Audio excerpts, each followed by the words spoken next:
నమస్తే తెలుగు రాజ్యంకి స్వాగతం. నేను మీ సంధ్య. రాజకీయాల్లో హుందాతనం చాలా ముఖ్యం. ఇది అందరికీ తెలిసిన విషయం.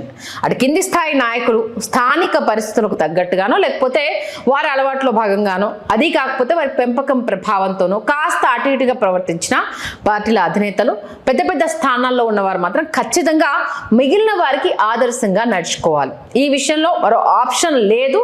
ఖచ్చితంగా ఇది అందరూ ఫాలో అవ్వాల్సిందని చెప్తూ ఉంటారు, మనం వింటూ ఉంటాం. హుందాతనం అనేది ఇక్కడ కీలకము అనేది ప్రతి ఒక్కరూ గుర్తెరగాలి. ఎందుకంటే మిమ్మల్ని చూసి మీ కార్యకర్తలు నడుచుకునే విధానం కావచ్చు, మీరు జనాల్లోకి వెళ్ళినప్పుడు మిమ్మల్ని చూసి జనాలు రిసీవ్ చేసుకునే పద్ధతి కావచ్చు, లేకపోతే మిమ్మల్ని చూసి రేపు రాజకీయాల్లోకి రావాలనుకున్న వాళ్ళకి కావచ్చు, మీరు ఆదర్శంగా నిలబడాలంటే ఖచ్చితంగా మీరు ఏ అంశానికి సంబంధించి అయినా సరే మీరు ప్రవర్తించే హుందాతనం కావచ్చు, మీ ప్రవర్తన కావచ్చు డిసైడ్ చేస్తుందనడంలో ఏ మాత్రం డౌట్ లేదు. అయితే రాజకీయ నాయకుడు అనే వ్యక్తి అంటే తను వేసుకున్న బట్టల దగ్గర నుంచి మొదలుకొని నడక కావచ్చు, నడత కావచ్చు, ఆయన వ్యవహార శైలి కావచ్చు, మాట్లాడే భాష కావచ్చు, అనుసరించే వైఖరి కావచ్చు, దీంతో పాటు ఆయన ఇచ్చిన మాట మీద నిలబడే తత్వం కావచ్చు, నిలకడతో కూడిన వ్యక్తిత్వం కావచ్చు, ఇవన్నీ కలిగి ఉండాలని పార్టీ కావచ్చు, లేకపోతే కార్యకర్తలు కావచ్చు, లేకపోతే వాళ్ళను గెలిపించి ఓటేసి గెలిపించాలనుకున్న ప్రజలు కావచ్చు, ఖచ్చితంగా మా నాయకుడికి ఇవన్నీ కలిగి ఉండాలని కోరుకుంటారు. అది సర్వసాధారణం. అటు పిల్ల చేష్టలు, వంకర మాటలు ఉండకూడదంటారు. దీంతో పాటు నలుగురికి ఆదర్శంగా లేకపోయినా పర్లేదు, కానీ ఇప్పుడున్న పరిస్థితుల్లో ఆదర్శంగా ఉండడం అంటే అది ఎక్స్పెక్ట్ చేయడం పిచ్చితనం అవుతుంది. కాబట్టి మీరు ఆదర్శంగా ఉండకపోయినా పర్లేదు, కానీ నలుగురిలో అతన్ని చూసి పాడైపోయేలా తప్పుడు మార్గాల్లో ప్రయాణించే వాళ్ళ మాత్రం ఉండకూడదు అంటూ ఆశిస్తుంటారు. అలా ఉంటే బాగుంటుంది అని కోరుకుంటారు. ఇప్పుడు ఇదంతా ఎందుకు చెప్తున్నామంటే రాజకీయాలకు అతీతంగా పవన్ కళ్యాణ్ విషయంలో జగన్ అనుసరిస్తున్న వైఖరి, జగన్ విషయంలో పవన్ ఎంచుకున్న వ్యవహార శైలిపై తాజాగా ఒక ఆసక్తికర చర్చ అయితే మొదలైంది. అందుకు కారణం ఇటీవల పవన్ వ్యక్తిగత జీవితం విషయంలో జగన్ చేసిన ట్వీట్లు, జగన్ విషయంలో పవన్ చేసిన పలు వ్యాఖ్యలు గుర్తు చేసుకుంటున్నారు. AP deputy CM Pawan Kalyan చిన్న కుమారుడు మార్క్ శంకర్ సింగపూర్లోని తన స్కూల్లో జరిగిన అగ్ని ప్రమాదంలో గాయపడిన విషయం అందరికీ తెలిసిందే కదా. రివర్ వ్యాలీ రోడ్లోని స్కూల్లో జరిగిన ఈ ప్రమాదంలో అతని చేతులు, కాళ్లకు గాయాలయ్యాయి. పొగ పీల్చడం వల్ల కొంత శ్వాసకోశ ఇబ్బంది కూడా కలిగింది. దీనిపై జగన్ ఎక్స్ వేదికగా అప్పట్లో స్పందించిన విషయం కూడా అందరికీ గుర్తుంది కదా. ఇందులో భాగంగా సింగపూర్లో ఉన్న పాఠశాలలో జరిగిన అగ్ని ప్రమాదం గురించి తెలిసి తాను షాక్ అయ్యానని, అందులో పవన్ కళ్యాణ్ గారి కుమారుడు మార్క్ శంకర్ పవనోవిచ్ గాయపడ్డాడని తెలిసిందని, ఈ క్లిష్ట సమయంలో నా ఆలోచనలు ఆ కుటుంబంతోనే ఉంటాయని, మార్క్ శంకర్ త్వరగా పూర్తిగా కోలుకోవాలని కోరుకుంటున్నానని జగన్ రియాక్ట్ అయ్యారు. దానికి సంబంధించి అప్పుడు వైఎస్ఆర్సీపీ నేతలు కావచ్చు, కార్యకర్తలు కావచ్చు చాలా సంతోషం వ్యక్తం చేశారు. అయితే తాజాగా ఆయనకు శస్త్రచికిత్స, ఆయన హాస్పిటల్లో ట్రీట్మెంట్ తీసుకుంటున్న విషయం తెలిసిందే కదా. ఈ క్రమంలో అధికారులతో చర్చిస్తున్న సమయంలో ఆయన తీవ్ర అనారోగ్యానికి గురవడంతో అటు ఆయన పర్సనల్ వైద్యుల సలహాతో హైదరాబాద్లోని జూబ్లీహిల్స్ అపోలో ఆసుపత్రిలో ఆయన ట్రీట్మెంట్కి జాయిన్ అవ్వడం జరిగింది. ఈవెన్ అపోలో హాస్పిటల్ వాళ్ళ కోడలు అంటే చిరంజీవి గారి కోడలు వాళ్ళ తండ్రి గారిది అనే విషయం తెలిసిందే కదా. ఏప్రిల్ 18న ఆయనకు శస్త్రచికిత్స నిర్వహించారు. ఈ సందర్భంగా అటు వైఎస్ జగన్ సోషల్ మీడియా వేదికగా అయితే ఈ అంశానికి సంబంధించి స్పందించారు. ఇందులో భాగంగానే అటు పవన్ కళ్యాణ్ గారు శస్త్రచికిత్స తర్వాత ఆయన రాసిన కామెంట్స్, త్వరగా పూర్తిగా కోలుకోవాలని ఆశిస్తున్నాను అంటూ జగన్ గారు ట్వీట్ చేశారు. ఇది పవన్ కళ్యాణ్ విషయంలో జగన్ అనుసరించిన వైఖరి. అయితే ఇది ఒక భాగం. దీన్ని కట్ చేస్తే గతంలో జగన్ కు ఇలాంటి సమస్యలు ఎదురైనప్పుడు పవన్ కళ్యాణ్ రియాక్షన్ ఏ విధంగా ఉంది అనేది ఈ సందర్భంగా ఇప్పుడు సోషల్ మీడియాలో తెగ వైరల్ అవుతోంది. అంటే చెప్పాం కదా, ఏ అంశానికైనా మనం చేసిన వ్యాఖ్యలు మర్చిపోయినా, మనం చేసిన పనులు మనం మర్చిపోయినా ఎలా ఉందంటే నార్మల్ పర్సన్ నుంచి మొదలుకొని సెలబ్రిటీ వరకు, పొలిటికల్ నుంచి మొదలుకొని కార్యకర్త వరకు ప్రతి ఒక్కరి విషయంలో ఇప్పుడు యూట్యూబ్ కావచ్చు, సోషల్ మీడియా, ఫేస్బుక్, ఇన్స్టాగ్రామ్ ఇవన్నింట్లో నువ్వు మర్చిపోయిన పెట్టిన పోస్టులు కావచ్చు, మనం మాట్లాడిన మాటలు కావచ్చు, అన్నీ ఉంటాయి కదా. దానికి సంబంధించి ఒక ఎగ్జాంపుల్ని తీసుకొని ఇక్కడ ఆయన చేసిన కామెంట్స్కి పవన్ కళ్యాణ్ వ్యవహరించిన తీరుకు సంబంధించి కొన్ని ఉదాహరణలు పెట్టడం జరిగింది. విశాఖ ఎయిర్పోర్ట్లో వైసీపీ అధినేత జగన్ పై శ్రీనివాస్ అనే వ్యక్తి కోడి కాళ్ళ కత్తితో దాడి చేసిన సంగతి గుర్తుంది కదా. దీన్ని జగన్ పై విశాఖ విమానాశ్రయంలో దాడి కేసు అనకుండా కోడి కత్తి కేసు అంటూ అప్పుడు వర్గం మీడియా ఏ రకంగా సంకుచిత మనస్తత్వాన్ని ప్రదర్శించింది అనేది మనందరం చూసిందే కదా.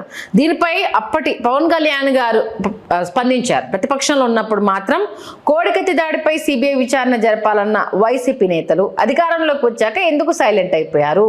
సీఎంగా జగన్ ప్రమాణ స్వీకారానికి వారం ముందే కోడికత్తి దాడి కేసులో నిందితుడికి బెయిల్ రావడం జరిగింది. అందుకే కోడికత్తి కేసుపై స్పష్టమైన విచారణ జరపాలి అంటూ స్పందించారు. దీంతో పవన్ వ్యాఖ్యలతో ఉన్న నిగూఢార్థం గ్రహించలేనంత కష్టం కాదనే చర్చ అయితే అప్పట్లో జరిగింది. ఇక 2024 ఎన్నికల ప్రచార సమయంలో జగన్ పై మరోసారి దాడి జరిగిన సంగతి తెలిసిందే కదా.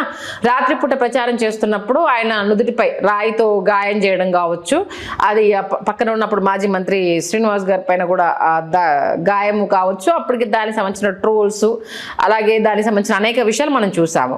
అయితే కాస్త ఉండుంటే కన్ను పోయేదన్న ఆందోళన కూడా అప్పుడు వ్యక్తమైంది. దీనిపైన పవన్ కళ్యాణ్ కూడా స్పందించారు. ఇందులో భాగంగా జగన్ కు దెబ్బ తగిలిందని తనకు చెప్పారని, అందుకు నేనేం చేయాలని ఎదురు ప్రశ్నిస్తే ఆయన త్వరగా కోలుకోవాలని ఆకాంక్షించినట్లు ప్రకటన ఇవ్వాలని చెప్తే, ఏమో అది నిజమో అబద్ధమో నాకేం తెలుసు, అతనే తన తలను కొట్టేసుకున్నాడేమో ఎవరికి తెలుసు, తెలియదు కదా అని ఆయన వ్యాఖ్యానించారు. ఇప్పుడు ఆ వీడియో సోషల్ మీడియాలో ట్రెండ్ అవుతుంది. అంటే జగన్ గారు ఆయనకు శస్త్రచికిత్స జరుగుతుంటే ఈయనకు త్వరగా కోలుకోవాలి అంటూ ఆయన విషయంలో చేసింది, ఆయన కొడుకు విషయంలో ఆయన స్పందించిన తీరుకు సంబంధించి ఇదే పవన్ కళ్యాణ్ గారు అధికార పక్షంలో జగన్మోహన్ రెడ్డి ఎన్నికల ప్రచారంలో ఉన్నప్పుడు, చివరి ఎన్నికల ప్రచారాలు ఉన్నప్పుడు ఆయన పైన రాయి దాడి జరిగినప్పుడు దానికి సంబంధించి ఆయన చేసిన వ్యాఖ్యలు ఇప్పుడు ట్రోల్ అవుతున్నాయి.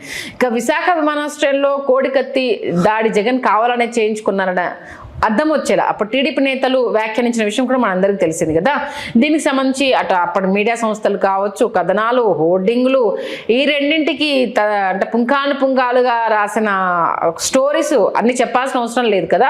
అటు పవన్ కళ్యాణ్ కూడా ఈ దాడిపైన అప్పట్లో సందేహాలు వ్యక్తపరచడము, ఆయన అప్పుడు స్పందించిన తీరు తీవ్ర చర్చనీయాంశం అయింది. కోడికత్తు అన్నట్టు దాన్ని ఒక పేరుని పెట్టి దాని అర్థాంతం చేశారు. అయితే దీనిపై అప్పట్లో వైసీపీ నుంచి ఘాటుగానే రియాక్షన్ కూడా వచ్చింది అనుకోండి. అయితే దాడిపై సందేహం ఏమైనా ఉంటే ఆ కేసును విచారిస్తుంది ఎన్ఐఏ కాబట్టి కేంద్ర హోంమంత్రి అమిత్ షాను పవన్ కళ్యాణ్ కు ధైర్యం ఉంటే ప్రశ్నించవచ్చు కదా అంటూ కూడా అప్పుడు వైఎస్ఆర్సీపీ శ్రేణులు సూచించారు. ఇదే సమయంలో అటు అలిపిరిలో చంద్రబాబుపై నక్సలైట్లు దాడి జరిపినట్లు చెప్తున్న దాడి ఎంత నిజమో, విశాఖ విమానాశ్రయంలోనూ ఎన్నికల ప్రచారంలో జగన్ పై జరిగిన దాడి కూడా అంతే నిజమని, దాని రాజకీయ లబ్ధి కోసం అప్పుడు చంద్రబాబు అలిపిరి ఆ తరహా డ్రామాకు తెరలేపితే తాము చెప్పేది ఏమీ లేదని స్పందించిన పరిస్థితులు కూడా మనం చూస్తాం.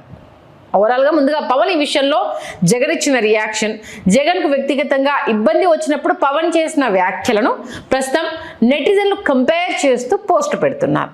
ఈ సందర్భంగా ఇద్దరి వ్యక్తిత్వాలు, అంటే ముందెందుకు అదంతా ఉపోద్ఘాతం చెప్పాను అన్న ఇదంతా మీకు వస్తుంది కాబట్టి, ఎందుకు ఆ మొదట చెప్పిన ఉపోద్ఘాతం అంతా ఎందుకు వచ్చిందంటే ఇప్పుడు ఆ ఇద్దరి వ్యక్తిత్వాలను పోలిస్తూ తమదైన శైలిలో పోస్టులు పెడుతున్నారు. కమెంట్ సెక్షన్లో తమ క్రియేటివిటీకి పదును పెడుతున్నారు నెటిజన్లు. ఈ పోస్టులకు ఇదయ్యా తమ అసలు రూపమని కమెంట్స్ వైరల్గా మారుతున్నాయి. అందుకే పరిస్థితి ఎప్పుడు ఎలా ఉంటుందో తెలియదు. మనం ఒక రాజకీయ క్షేత్రంలో ఉన్నప్పుడు అది ఎవరైనా సరే, ఏ పార్టీ అయినా సరే, బాధ కలిగినప్పుడు ఆ బాధకు తగ్గ రియాక్షన్ ఉండాలి. ఈవెన్ ఎదుటి వాళ్ళ నాటకాలు ఆడుతున్నారా, మీరు చెప్పే సానుభూతి చెప్తూ దానికి సంబంధించి ఏం చేస్తే వాళ్ళ నాటకాలు బయటపడతాయి, దానికి ఎంత హుందాగా మనం కామెంట్ చేయాలన్న విషయాన్ని కూడా ఇక్కడ ఒక్కసారి ప్రతి ఒక్కరు గుర్తెరిగితే రేపటి రోజు ఆ పరిస్థితి వచ్చినప్పుడు అవతల వాళ్ళు మీ మీద రియాక్ట్ అయినప్పుడు నువ్వు అలా రియాక్ట్ అయినా మా వాడు ఇలా రియాక్ట్ అవుతున్నాడు అయ్యా, ఇది కదా మా వాడి తత్వము అనేసి అంటూ, అంటే పొలిటికల్ సెటైర్లు వేరు, పరామర్శ అనేది వేరు.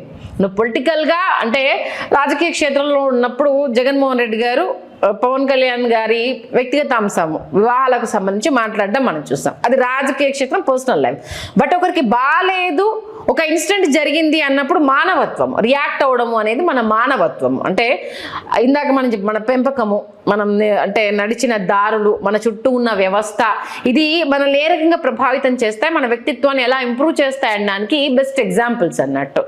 ఈ నేపథ్యంలో దానికి సంబంధించి ఇప్పుడు ఆయన త్వరగా కోలుకోవాలనే సరే ఆయన కొడుకు విషయంలో, అలాగే పవన్ కళ్యాణ్ గారి విషయంలో ఆయన చేసిన కామెంట్స్, అటు జగన్మోహన్ రెడ్డి గారికి దెబ్బ తగిలినప్పుడు పవన్ కళ్యాణ్ గారు రియాక్ట్ అయిన విధానం, ఈ రెండింటిని కంపేర్ చేస్తే అయితే తెగ వైరల్ చేస్తున్నారు. చూద్దాం మళ్ళీ ఇది ఏ దానికి దారితీస్తుంది అనేది. దీంతో పాటు అంటే తల్లికి విషెస్ పెట్టలేని వాడు పవన్ కళ్యాణ్ గారికి శస్త్రచికిత్స జరిగింది అని అంటే మాత్రం విషెస్ పెట్టారు అని అంటే అది ఒక సెలబ్రేషను, ఇది ఒక బాధ.